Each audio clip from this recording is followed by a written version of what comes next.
Just a welcome to everyone, and thanks for joining us to our webinar series with elected officials to protect America and Ceres. We're so excited for you to join us. This is the second in a two-part series that we've put together with Ceres on on financing the clean energy transition. This particular webinar on the freedom to invest, how to protect taxpayers and responsible investing in the clean energy transition. And just a little bit about Elected Officials to Protect America. We are a network of state and local elected officials across the country committed to protecting our people and planet. Our core principles are public stewardship. We believe that elected officials are responsible for taking care of our people and our lands and our water and their future generations, and that courageous leadership when there's a problem like the climate crisis, like environmental injustice, that crosses jurisdictional boundaries, it's up to us as elected officials to step up and lead. And lastly, by joining together with collective power, we have the ability to turn the tide on these issues and to lead our nation and our communities forward. Our focuses are the climate emergency, environmental justice, and land and water protection, and the center of all of it is protecting our democracy. We've got some opportunities that would love to share with you. We have a public certificate program in public leadership with the University of San Francisco that teaches values-based communication, empathy-based fundraising, body language and public leadership, emotional intelligence. We also have a newsletter that goes out to 25,000 lawmakers across the country that can take your articles, your op-eds, and help share the good work that you're doing with interested elected officials around the country. Our work's led by leadership councils, both at the state and national level. We have a leadership development program with our elected official fellowship program as well. So Jenny, who you'll hear from very soon, is one of our illustrative star elected fellows. We also run delegations to international climate negotiations, such as the COPs. And last but not least, we have our national summit coming up in a couple weeks. And we'll share the link in the chat. Would love to have you there. That's at the DOE, and we'll chat more about that. With no further ado, we'll hand it over to Jenny to talk about our webinar and our speakers today. Thank you so much, Dominic. Really appreciate it. First, I just want to thank the folks at EOPA and Ceres for holding this important forum. I'm really excited today to facilitate this panel with Dominic, who founded EOPA. Today's webinar is titled Freedom to Invest, Protecting Taxpayers and Responsible Investing in the Clean Energy Transition. My name is Jenny Wong, and I'm the Berkeley City Auditor. I'm going to now introduce our speakers and the important information they will share with you today. First, we will have Mel Mackin, who's the Senior Manager of State Policy at Ceres. She will provide an overview, including a background on anti-ESG efforts. Next, you'll hear firsthand from elected officials who are fighting to protect the freedom to invest. We're very fortunate to have Comptroller Brooke Lierman from the state of Maryland with us today. She has testified in Congress on this issue and has been a real leader and champion. I'm also excited that we'll be hearing from Treasurer Sarah Benatar from Coconino County, Arizona, who's been an amazing advocate around this as well. The questions that we'll be having Brooke and Sarah sort of explore and answer include what's the political landscape and attacks on freedom to invest in your respective jurisdictions? What are the myths and attacks on ESG that need to be responded to? What are some of the lessons learned? What can we learn from you today in terms of framing and resonating that can be resonated at the state and federal level? And then finally, Mel will then come back to us and complete the discussion to tell us about what you can do to address this in your respective jurisdictions. What kind of messaging actually works, what to expect in 2024, and what you can specifically do around some of these issues. a final note, please put your questions in the chat along the way. We'll have opportunities to answer your questions during the webinar, as well as we'll save some time at the end. With that, I am going to turn it over to Mel. Take it away, Mel. Thanks so much, Jenny. And thanks everyone for having me here today. My name is Mel Mackin. I'm a Senior Manager for State Policy at Ceres.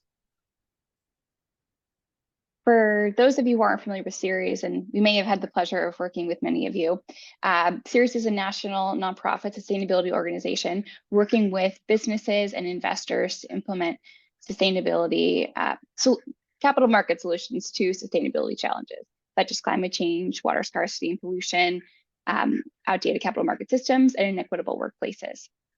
We have 3 membership networks, but the one I want to highlight all for you is the BICEP network, which includes 80+ large consumer brands who are committed to standing with Ceres to do climate, clean energy, and clean transportation policies at the state and federal level.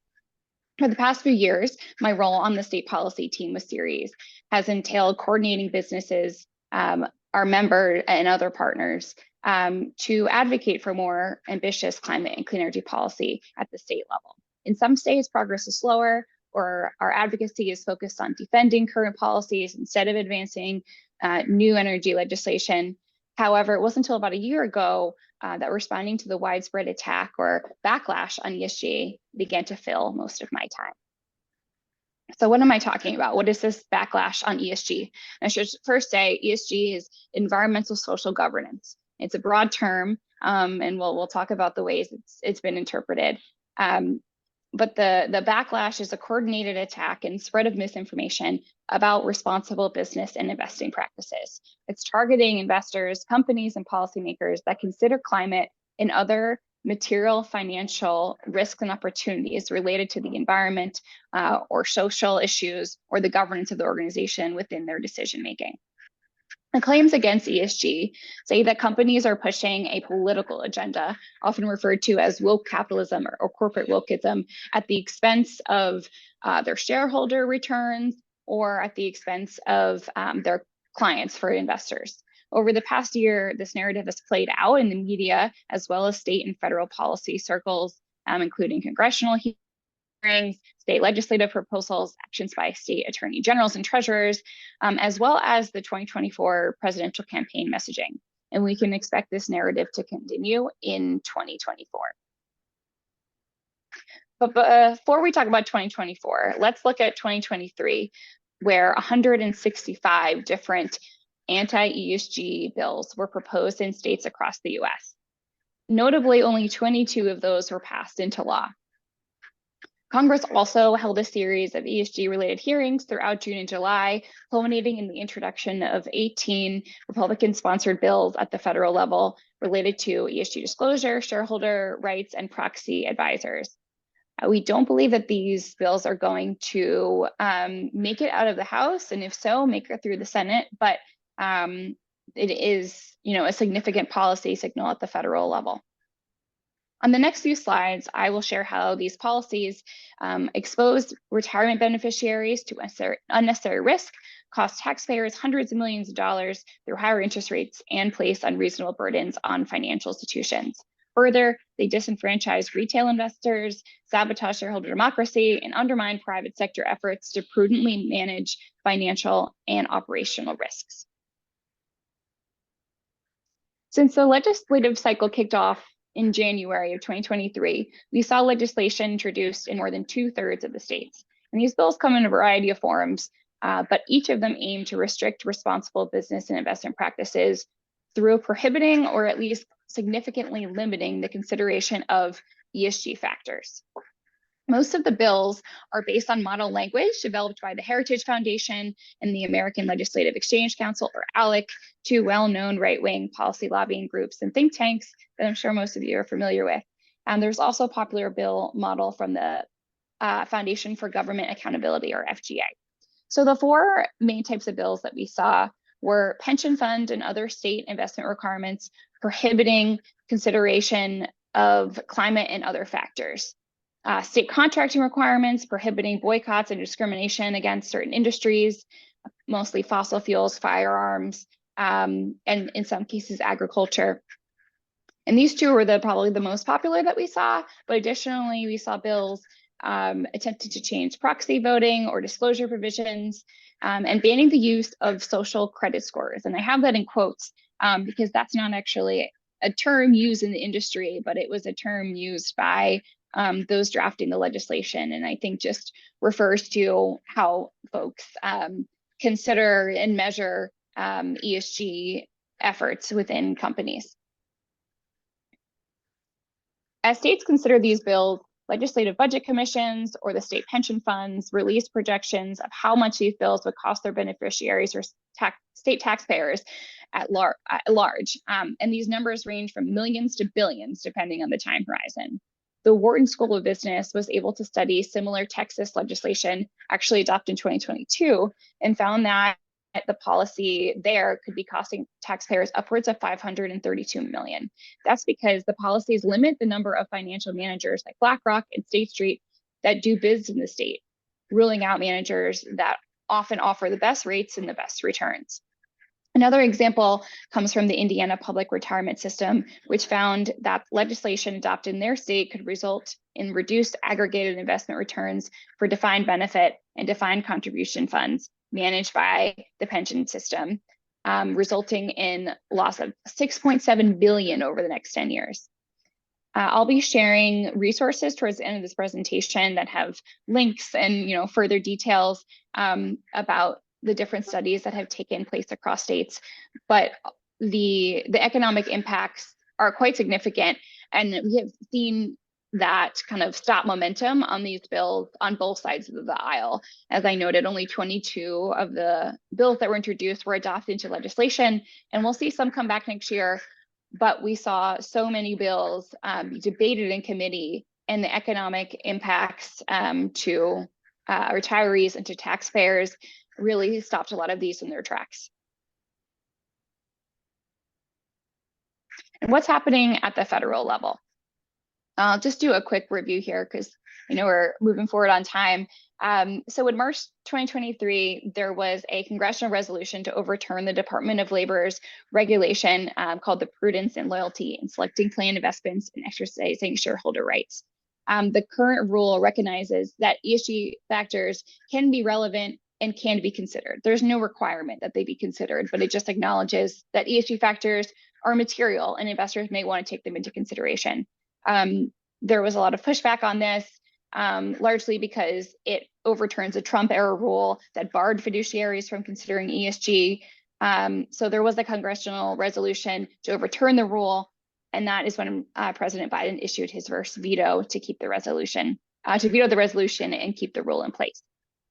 There is also an ongoing challenge to the pending SEC mandatory climate disclosure rule, which would require public companies to report on their emissions and climate-related risks in their annual financial reporting. We are expecting the final rule to be released in the next 6 months and for there to be significant pushback as well. So you might be wondering who is backing all of these efforts. Some of the public faces might seem obvious. Vivek Ramaswamy wrote a book called Anti-Woke and has made that part of his political platform. DeSantis has been outspoken on this as well, but there's lots going on behind the scenes as well. And I will say that we've been thrilled that the ESG conversation hasn't been as much of the presidential political debate conversation so far, but we wouldn't be surprised if this comes back in upcoming debates. I also want to point out that the reason we got to this point of backlash is because there has been so much momentum behind sustainability in recent years. Companies and investors, it's now mainstream practice for them to be integrating environmental, social, and governance risks into their decision-making because they're aware that these factors can have significant material risk. And that's why Ceres launched the Freedom to Invest campaign back in March, starting off with a sign-on statement from companies and investors, now 350 individual companies and investors, urging policymakers to protect the freedom to invest responsibly. And it's not just business investors that have been speaking up. There have been groups of state financial officers, academic leaders, healthcare professionals, faith-based leaders, and policymakers all speaking up to protect their freedom to invest. And I won't run through all the names, but I just wanted to highlight some strong investor voices, as well as some strong business voices pushing back against the anti-ESG narrative, as well as some elected officials. And notably, our two other speakers here are featured on the slide. But you'll see here that the main messages are that climate risks is financial risks, or many other environmental and social risks that are financial risks.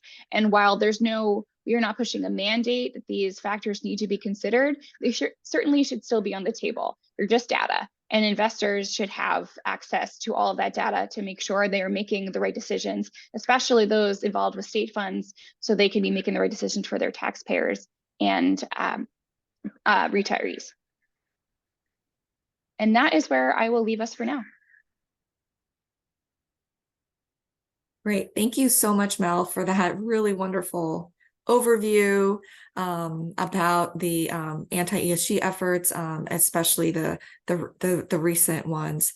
Next, I'm going to turn to our elected officials and ask that they provide us with some information around the political landscape that's led to some of these efforts in their specific areas, the myths and attacks on ESG, some of the lessons learned. Ultimately, what can we learn from both of you, Brooke and Sarah, on this issue? So I'm going to turn it over to Brooke, Comptroller Brooke Lierman. Great. Here I come. Great. Good afternoon, everybody. Thanks so much for that introduction to the problem and the challenge, I should say. That was incredibly helpful. And exciting to see my name on that final slide there. So Jenny, Dominic, thanks so much for pulling us together. Delighted to be here with all of you. I'm Brooke Lierman. I am the 34th Comptroller of the state of Maryland, and this is an elected statewide position in the state of Maryland. I know not every state has a comptroller. I serve basically as the elected CFO of the state of Maryland. And so in that role as the elected CFO, I do quite a bit of work through our Board of Public Works, which approves or denies any contract over $200,000 that our state enters into. But I also serve as a member of our State Retirement and Pension System Board. So today I want to talk to you a little bit about ESG and why it matters so much, and what we're doing in Maryland, and perhaps hopefully give you some language to use as well when folks have questions about this, because look, it comes up sometimes, especially if it's been in the news around ESG. So we have about $65 billion in assets under management in the State Retirement and Pension System of Maryland. 415,000 members, who include, of course, active and former state employees, teacher, police, firefighters, you name it. Really amazing people doing important public service for the people of the state. Look, these employees in Maryland, they count on me and my fellow trustees to ensure they have a comfortable retirement decades from now. And to deliver on that responsibility, we have to make investments that create value over the long term. And one way we do that is by exercising the voting rights that we have as shareholders. That might be through proxy voting, which allows us to stay engaged with the companies that we're invested in and ensure they're operating in the best interest of our members and taking material risks to return seriously. And one of those material risks, of course, is a changing climate. We use a proxy consultant to do that work. Probably many of your states, also your state pension systems, use a proxy consultant to help manage the voting rights of the broad range of companies that it invests in. That's what we do. But we communicate with that proxy consultant to make sure that they know how we want to vote. We're in the driver's seat. Climate risk, I want to spend some time talking about too. So in Maryland, the trustees, our investment team, the actual investors in our state retirement and system, our proxy advisors, we take climate risk really seriously because we know that climate change can have a direct impact on the financial performance of the companies that we invest in. So the risks come really in two ways. This is how I like to think about it, at least. So the first is the physical risks, right? Physical risks are demonstrating to us, or it's, thinking about if you're investing in an insurance company, and that insurance company is doing quite a bit of business in Florida or in California or places where there have been floods or mudslides or earthquakes, right?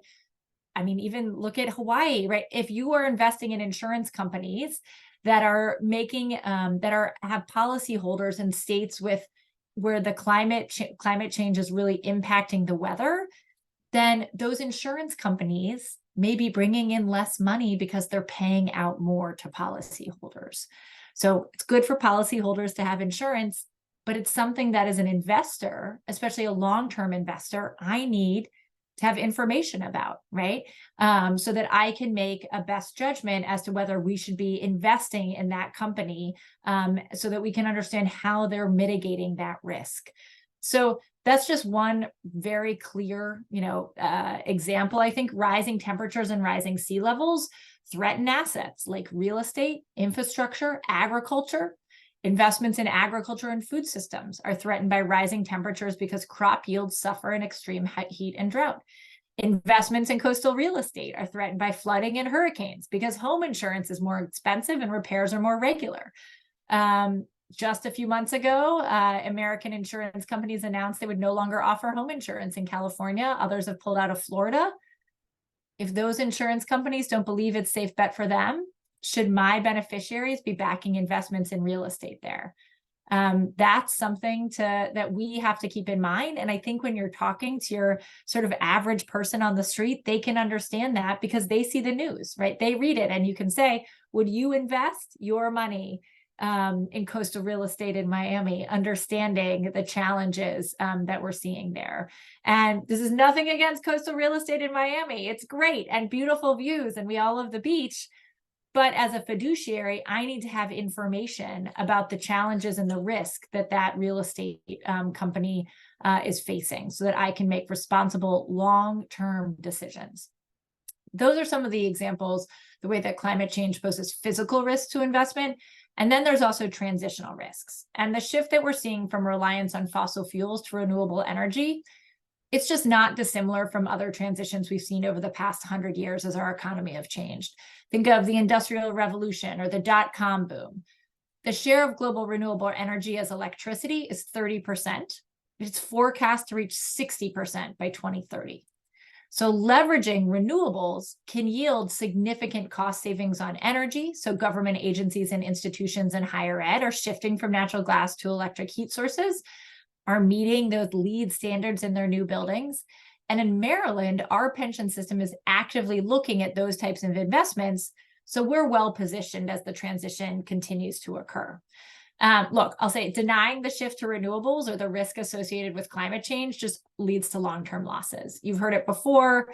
There are many reasons that those are long-term losses. One is because you're reducing the number of firms you can work with.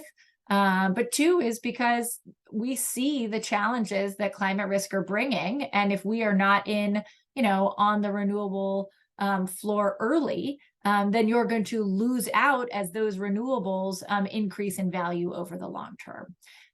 So telling investors that they cannot invest in certain energy technologies that are proven to work and gaining popularity, frankly, is incredibly anti-capitalist. And it's also just really irresponsible. So that's some of the work that we're doing on climate risk. I do also want to mention in Maryland, we've passed legislation a little bit different than other states. In 2022, we passed legislation that codified our belief that climate risk is investment risk. And it requires our state retirement and pension system to do reporting on the risk that climate risk poses to the pension system itself. And it specifies requirements for including this existing climate risk assessment, and changes to the policies to make sure that we're mitigating climate risk in our investment program. Now, some states have said, have taken the sort of like, we're gonna divest, like that's what we're gonna do approach. We did not do that in Maryland. We said, we think that the responsible thing to do and the actual best course of action is to name climate risk as investment risk, because then our pension system board, which I'm now on, has to treat that in using its fiduciary duty, has to be mindful and cognizant of that. And along with saying that climate risk is investment risk, we say you've got to do this climate risk assessment of the portfolio every year so that we can see where the risk is within our portfolio.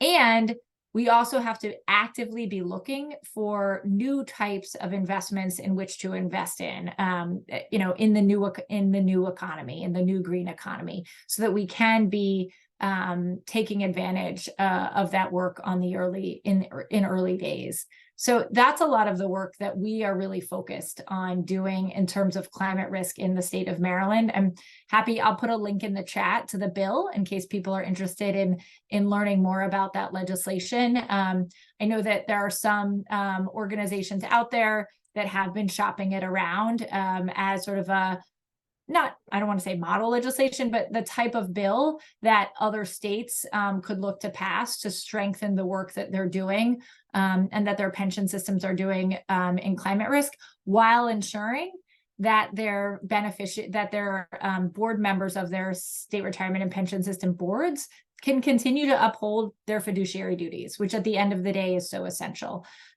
So really great to be here with all of you today, and I'm happy to take some questions. Thank you so much, Brooke. That was really enlightening, and you gave us a lot of food for thought.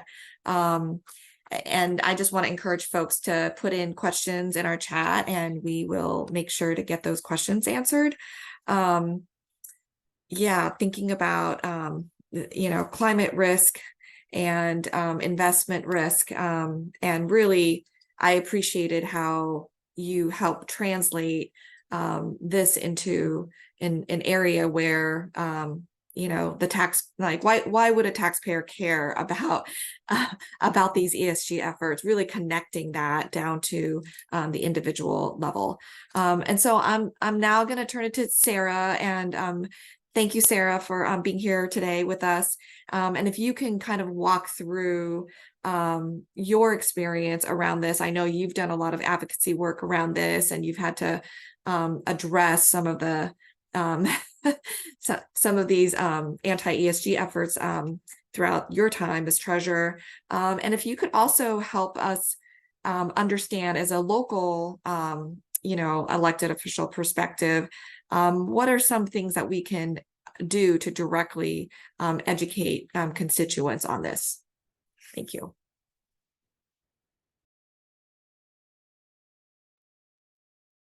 Thank you. And so hopefully you guys can hear me okay. So, all right. So I'm Sarah Benatar, Coconino County Treasurer. It's really nice to be here. And Brooke, I am super excited about the work you guys are doing in Maryland, and hopefully we can get there one day in Arizona. But until then, I was going to go over first a little bit about what county treasurers do in Arizona and set the tone for the political landscape here. We are a state that unfortunately has seen a lot of anti-ESG legislation introduced over the last 2 years and directly impacting our local government, specifically local county treasurers. So in Arizona, there are 15 counties. So we are maybe small in number, but we are very large in size. And treasurers in Arizona are responsible for managing all the funds, not just of the county and the county departments, but of all the taxing districts located in our counties. So that means our school districts, fire districts, hospital districts, water districts, et cetera. So we manage a lot of money. Our investment portfolios combined are over $11 billion across the state. So how we manage public dollars is very important to us. We all look at safety first, then liquidity. then yield. And for us, and for me personally, safely does include considering ESG factors. It's written into our investment policy as it is a risk factor, not just short term, but of course long term, as we're talking about public dollars. And so for us, it's really important to ensure we have all the tools in our toolbox when we are taking these investment considerations, because at the end of the day, this is money that's paying payroll. This is money that's, addressing fires and flooding. My county, for example, we have seen well over $1 billion in the last 10 years for fire and flood mitigation. Out west, we have droughts, a lot of fires, a lot of emergency responses that we have to take into consideration, extreme heat, for example. So making sure that our taxpayer money is safe is key. And this is money that is used for operational emergency management, et cetera, for, again, every single taxing district within our counties. So in Arizona, the last two legislative sessions have been very interesting in terms of anti-ESG legislation being introduced. So 2022 was the first year we started to see them. And the landscape at the time was a little different than it was in 2023. So in terms of the chambers, the Republicans had a slim majority, 31-29 in the House and 16-14 in the Senate with a Republican governor. We were extremely fortunate that we did not see any of these anti-ESG bills passed. Last year, just the way session worked and budget, there were not enough legislators at the time for a final vote. We had one bill as an anti-discrimination firearm bill that made its way through the House, Senate, and thankfully we were able to keep it from a floor vote. So that was a very big wake-up call for us here in Arizona. We started talking to colleagues in Florida and Texas to see kind of how these bills passed there and the impacts they had. And we knew right away we needed to address this quickly and add it to our legislative priorities as we were going forward. So in 2023, we actually had a Democratic governor, which was extremely helpful. This year, GOP retained their majority in both the House and Senate, 31-29 and 16-14. And our state treasurer is a member of the Republican Party and actually did adopt some anti-ESG wording into their investment portfolio or policy, and so that was something for us just to keep a watch on, as we knew that's where our state treasurer was falling in terms of what they were seeking and adopting when it came to ESG.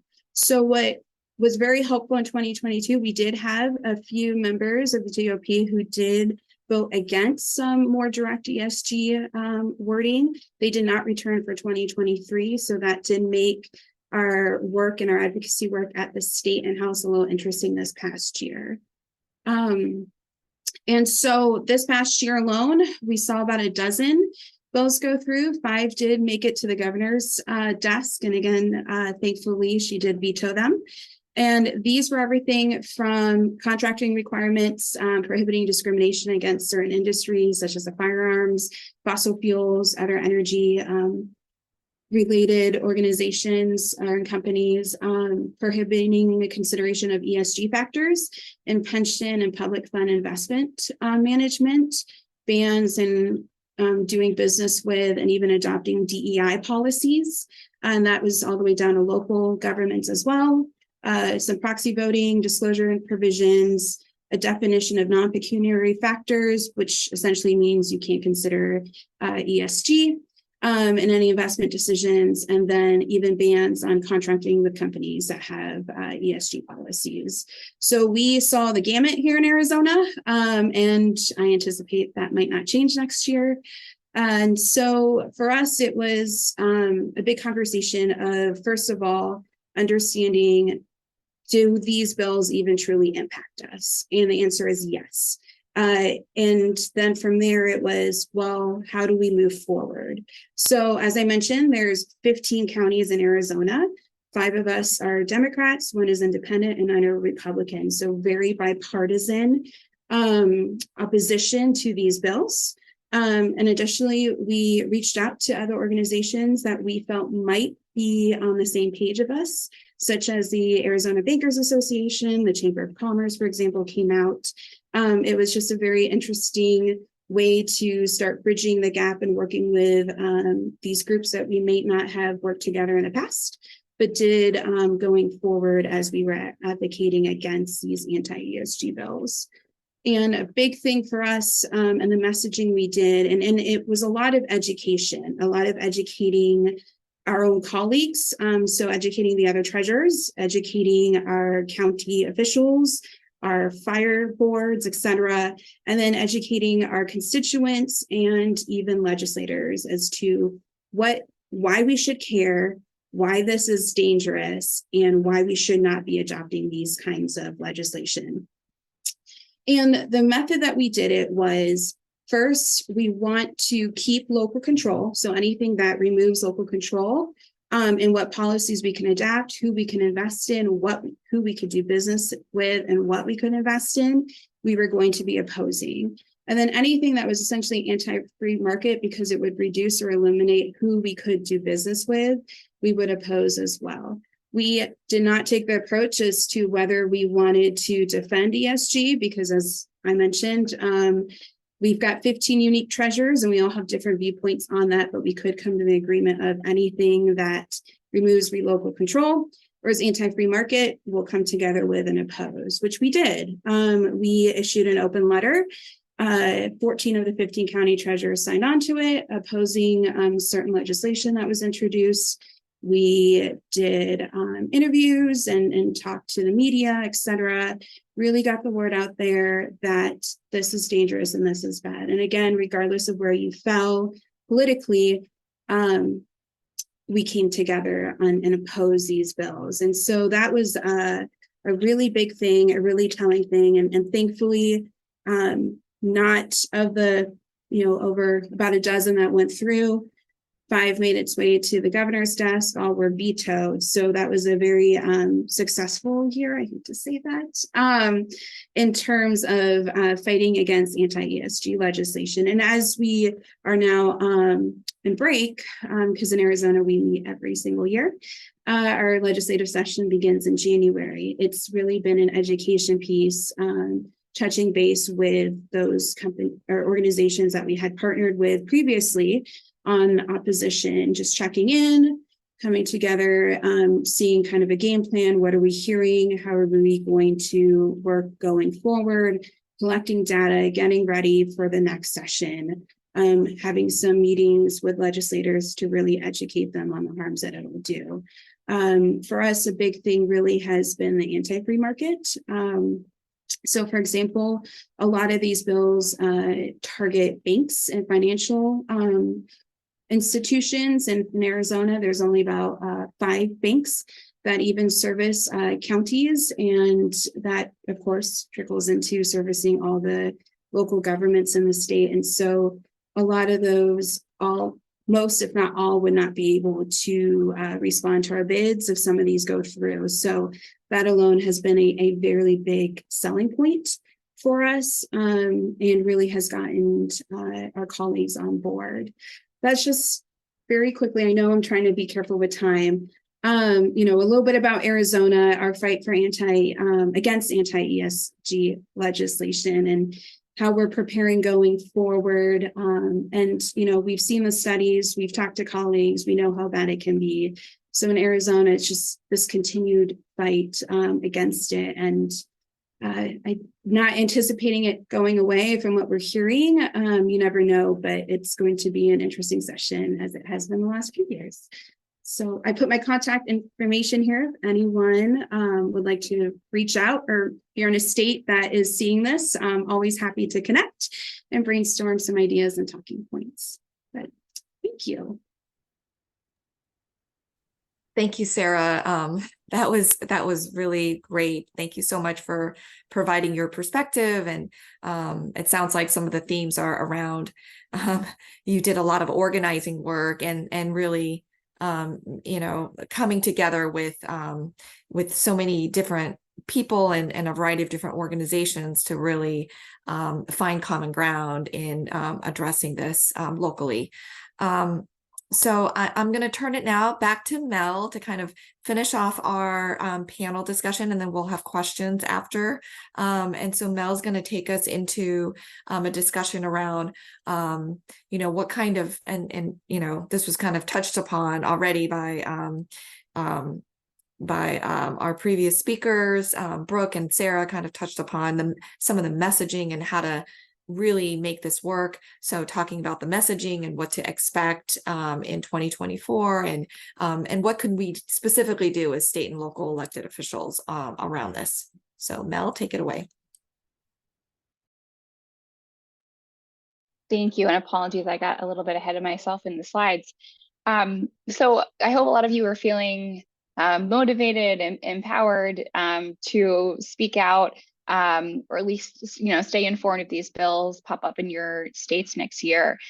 So I wanted to provide a little bit of background on some messaging that Ceres has developed in partnership with Potential Energy Coalition, who's done some extensive research into what messages resonate the most with like all of Americans or Americans in certain political groups.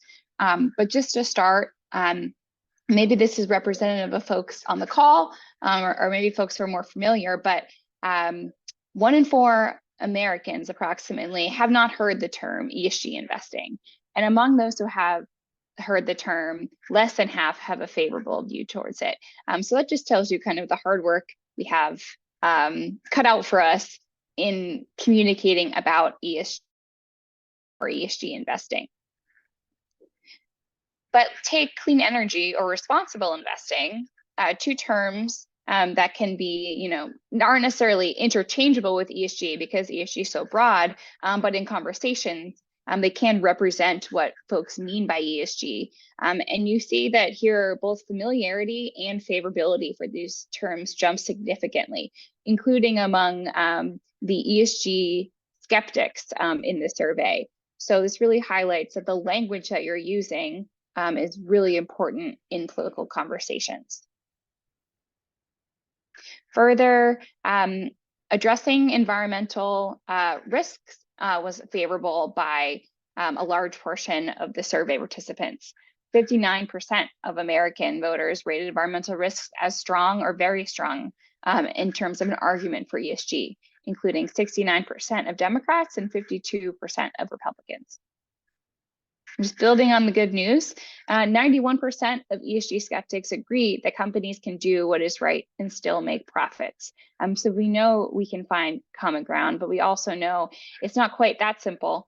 And we need to, carefully hone our messaging for companies to communicate their commitments to sustainability and other responsible business practices. And as advocates or policymakers, we also need to hone our messaging talking about these issues with our peers and colleagues. Lastly, while the Potential Energy Coalition put together this slide as guidance for businesses and investors, I thought the underlying messages here might resonate with you all as well. And it is to communicate why ESG or why responsible business practices are important, and you need to make it real, as in make it applicable to the folks that you're speaking with. Show them examples that resonate with them, as we've heard today from the other speakers, and make it about being ready for change, and make it relevant to your brand. Again, that's more meant for company or investor, but it's about being authentic. Make it relevant to the brand of your state. And before I wrap up, I just want to give folks an idea what to expect in 2024 more broadly. We know a little bit about what we might expect in Arizona. And it's just ongoing introduction of debate of anti-ESG bills. Last year, we saw 165 introduced. It could be a similar number. We also have seen bill language in recent months get more sophisticated, narrowing in on certain provisions rather than a whole ban on non-pecuniary or non-material factors, because the impact of these economic studies were so forceful in shutting down those bills. We're now seeing the bill language be revised, and it will take considerable new efforts to keep them from moving forward in their respective policy forums. As I mentioned earlier, we're expecting challenges to the US SEC's implementation of disclosure rule, but also you may have heard that in recent weeks, California adopted 2 pieces of legislation requiring corporate climate disclosure, one that requires corporate emissions data and other climate-related risk disclosure, and one specifically requiring or I'm sorry, those are the 2 different bills. But notably, the California rule, as opposed to the SEC rule, applies to both public and private companies doing business in California. And since California's economy is so large, it really is a broad sweeping legislation. And until we have the US rule in place, the federal rule in place, California will be providing a lot of that information as well. And as I mentioned earlier, we will likely see this topic be present in presidential debates and along the campaign trail. So just to retouch on what state and local elected officials can do, most importantly, stay informed. Look out for these bills being introduced in your state and monitor the media narrative for false information. And if you see those and you feel comfortable and you have the resources, please speak out. You can publish an op-ed or a blog piece in local or state media outlets about why you support the Freedom to Invest responsibly, or you could provide legislative testimony, both written or verbal testimony, when these bad bills are reviewed in committee.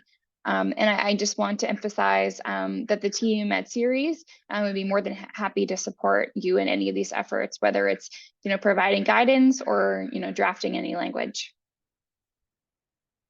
And last but not least, I wanted to share some resources. So most of the policy descriptions or the economic impacts or the different types of voices speaking out can all be found on our central website, freedomtoinvest.org. Kind of a one-stop shop for all of these resources, as well as latest news and opinion articles. We have a condensed kind of version of the information found on the website in a 2-pager that's linked here as well. And lastly, we have a PDF version, and this is unbranded, so it's not a Freedom to Invest official resource, but it details the variety of economic impacts that I mentioned earlier, and it's a great resource to share or to circulate in state houses, and not have it come with any particular campaign bias. This is an unbranded document. So if you're interested in seeing that as well, please reach out and I'd be happy to share it with you. And that's it. Thank you so much, Mel, and to Ceres for your wonderful partnership on this. This was so much wonderful information for all of us. Yeah, I hope that this has been helpful to folks. I just want to encourage, if anyone has questions, there was a question here that I'll ask, and I guess this is for, really any of you, Mel, Brooke, or Sarah. It's kind of from the perspective of, I know that you've worked with legislators around this issue, and in many cases, it's kind of when there's an issue and you're trying to address it, with coalitions and building with others. But is there any advice that you have for legislators on the proactive end? What are some specific steps that legislators can take proactively around some of this anti-ESG stuff, so that when they're confronted with the situation, they have the ability to really fully tackle this? So Brooke, do you want to go first? Sure, I'm happy to chime in. I think one is, make sure that you understand the challenge, and so you can speak articulately about it. I think having just a few bullet points so that you're able to really talk about it in a fluent way is important, because it can feel quite obscure. But I think in terms of speaking proactively about it, I think if you you can, I'm not, however much people get on social media these days, if there is an article about, a climate related event, in addition to it being a tragedy for those communities, like, you can also note that, this is climate change in action. And we have to ensure that we're taking that into account. When you see posts or articles by folks who are anti-ESG, who don't believe in climate risk as investment risk, I think you can also highlight why they're wrong, right? That this is not only is this anti-capitalist, but it is not fulfilling somebody's fiduciary duty, right? I like to think of, the work of assessing risk, right, is as old as capitalism itself.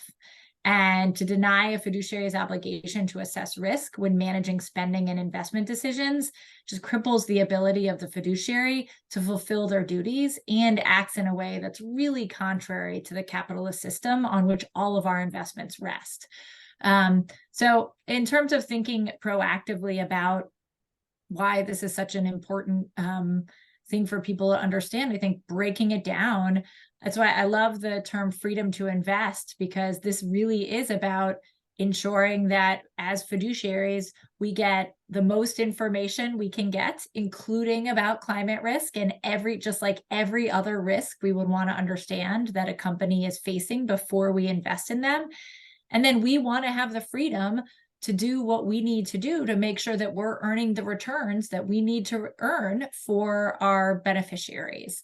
And really anything less than that is anti-capitalist and contrary to our fiduciary duties. And so I think looking for ways that you can let people know that that's something that you take seriously is important. So definitely encourage folks to speak out about it. It can feel very niche, but it is important. And, this is a huge, this is money that can be deployed to support a new economy. And it's money that our beneficiaries are relying on. It's, billions and billions and billions of dollars. So these are not small stakes. But thank you. Thank you so much. I don't know if Sarah or Mel wanted to chime in. I have other questions as well.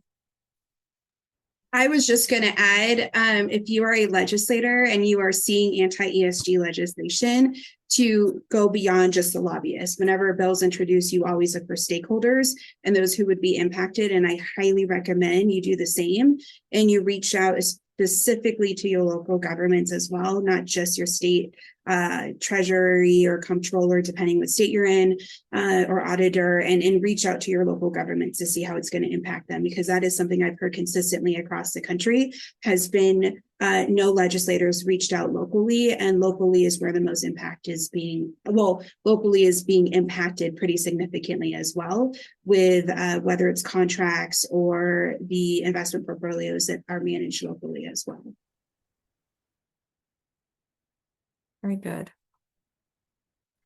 Not much new to add, but I would just echo, gaining comfort in talking about these issues, knowing where to find resources, and identifying examples of material, environmental, social, governance issues in your state could be really helpful to prepare you to speak about this later on. Great. Thank you so much, Mel. I have a specific question for Brooke. I know you have to run in a minute, but if in 1 minute you can answer, how are state level comptrollers and fiduciaries like yourselves working together to defend this type of responsible investing? Sure. So many of us have do this through different organizations, including one organization called For the Long Term, where we get together and sort of talk about some of these challenges and make sure that we're supporting one another and sharing information. We also do it on a treasurer to treasurer, comptroller to comptroller basis. Most of my colleagues in this space are treasurers, because that's usually what, many of some states elect comptrollers, but not as many as elect treasurers. So we talk a lot with treasurers, although, New York City, California, Illinois, there are a few out there. So But there is For the Long Term as an organization where we, brings us together to have these kinds of discussions. Freedom to Invest is also doing, and Ceres, they're doing a lot of really important work around this. And so we connect through them as well. But yeah, there's, just a lot of work to do. And so we try to stay involved in talking with one another.